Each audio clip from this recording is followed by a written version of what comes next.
everybody, welcome to our photography class for after school adventures and homeschool adventures. Right. So today we are going to just go over how to use our cameras that we have right here for you guys and talk a little bit about what sort of photography you can do here in the Discovery Zone.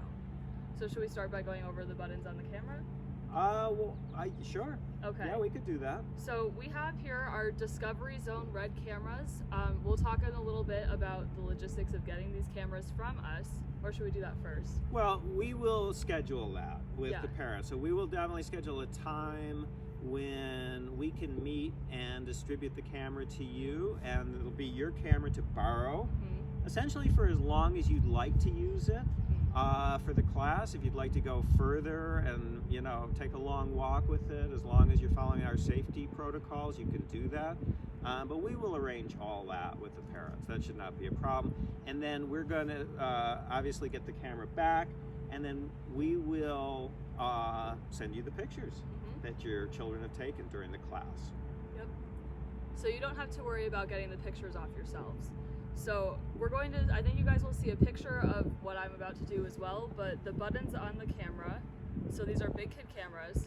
There's an on-off button at the top that you press first to turn your camera on, and you can tell that it's on because it'll make a little noise, and this will come out.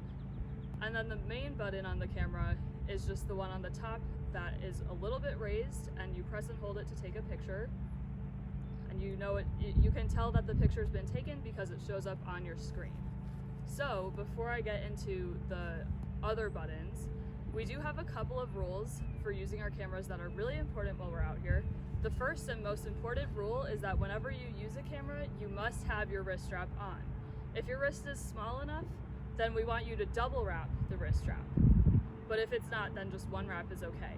The next rule that's almost as important, and if you follow these first two rules, there's probably very little chance there'll be anything that'll happen to the camera, is that you cannot let your children run with the camera. We talked about the rule of not running on the trails, but this is even more important with the camera because of all the roots and rocks that we've discussed in the past.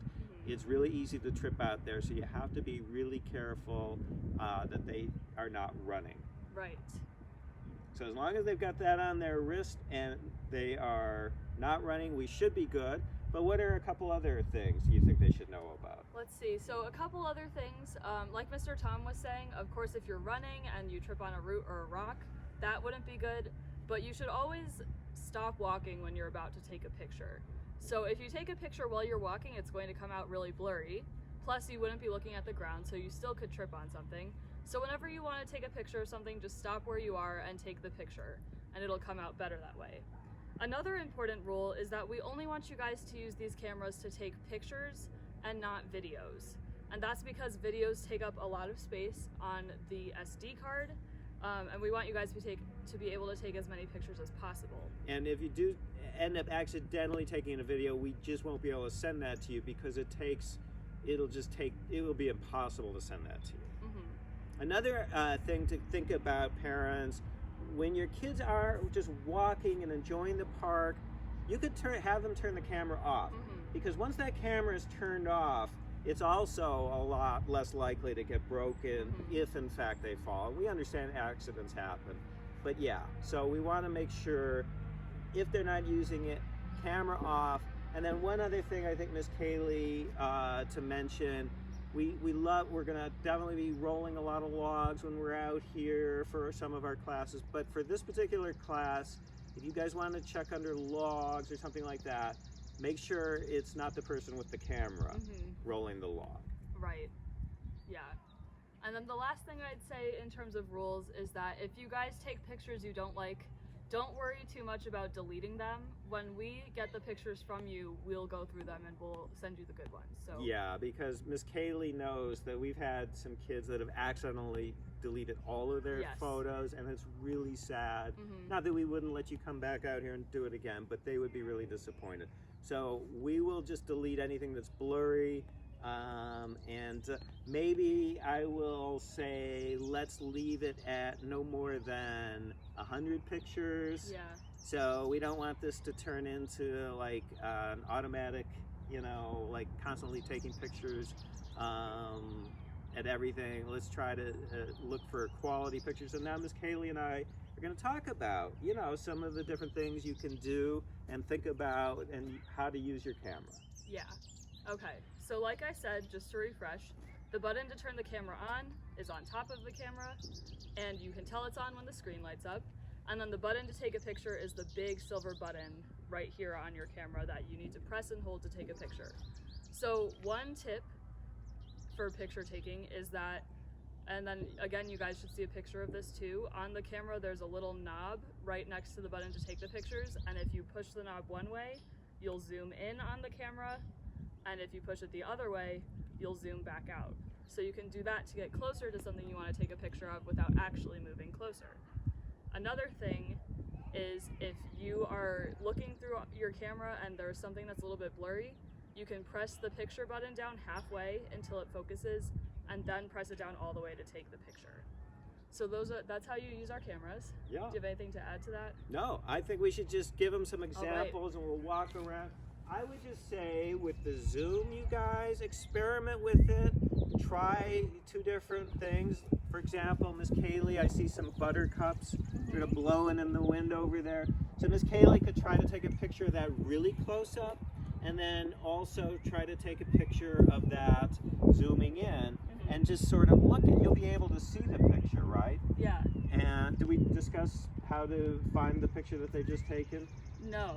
So if you want to find the picture you've just taken, there are a bunch of buttons on the back of your camera, and the one on the top right is how you view your pictures. So if you press that, it'll go to your pictures, and then you can use the side arrows to click through them. And then to get back to the screen where you would take pictures, you just click the green camera button on the top left. So like Mr. Tom said, and then out here in the classroom is a good place to experiment with Zoom. So I'm going to take one picture of the buttercups without zooming in. So I just took one picture. And then I'm going to take a picture of the buttercups really zoomed in so I can see them. I'm going to press down halfway and then all the way so that it focuses. So now I'm going to look at the 2 pictures I just took, and it looks like they came out good. So I'd recommend you guys do that before you get started. But when we do photography classes, we really like to start in the classroom because there are some pretty cool things you can take pictures of out here. Our butterfly garden is over here. In a few weeks, there should be some more flowers and stuff going on in there that are nice to take pictures of. However, the butterfly garden is a great place to use the zoom feature because we don't really want you guys walking in the garden. So if you stand outside the garden and zoom in, you can get some nice pictures. If they're really careful, we'll let them walk in. Plus, Miss Kaylee, you may not have seen this, but we have this cool little stepstone walkway now. Ooh, I have not seen this. You guys could do this too. You can come in here and take pictures. I see the little flowers. Now, this is still early May. This is cool. When we're videoing this, you guys, so it's still been cold. Not a lot of flowers have popped. By the time you get out here, we'll make sure we offer this to you when we think it'll be a good time. Definitely look at our bird feeders. Miss Kaylee, I see a bird at one of the, we have 2 feeders out here. So if you're patient, that would be a good time to maybe stand. You can't get too close, you guys, to the bird feeder, because if you do, the birds probably will be afraid to go to the feeder.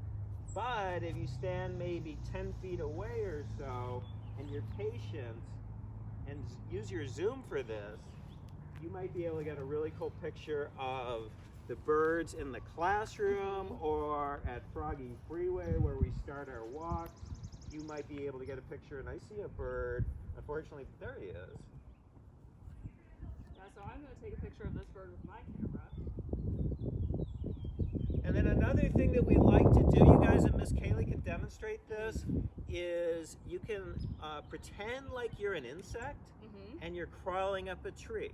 So if you're careful, Miss Kaylee can demonstrate how you can look straight up, and you can do this anywhere. So you can get really close to the tree, and you can also do this on your walk, and just angle up like you're an insect or maybe a squirrel, and you can take a picture.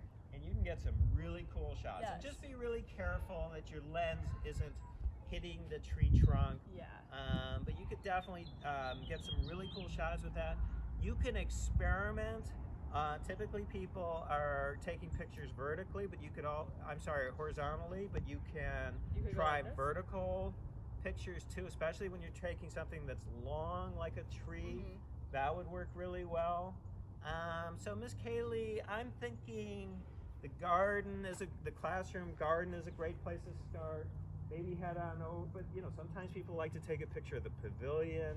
Really, it's a lot like our journals. Anything that interests you, is what you should take a picture of. There's no right or wrong. You definitely could go to the vernal pools. As it warms up, we should see some froggies. Where do you think they might find the frogs at the vernal pools? Probably if you are able to sneak up quietly at the man-made vernal pool, which is our first vernal pool, we might see some frogs on those rocks along the side of the vernal pool that we talked about in our vernal pools class. At the natural vernal pool, again, if you're quiet, sometimes our green frogs are just kind of hanging out right at the surface of the water, so if you're very quiet, you might be able to get a picture of them there too. Yeah, and I'm happy to discuss with parents if and when we meet to exchange the camera, some suggestions as to where, your kids might want to walk, depending on whether we know them or not from other classes, and we can discuss that via email too. But a lot of it is up to you guys to just make sure that you're safe with the cameras, and then I think you'll have a great time with them.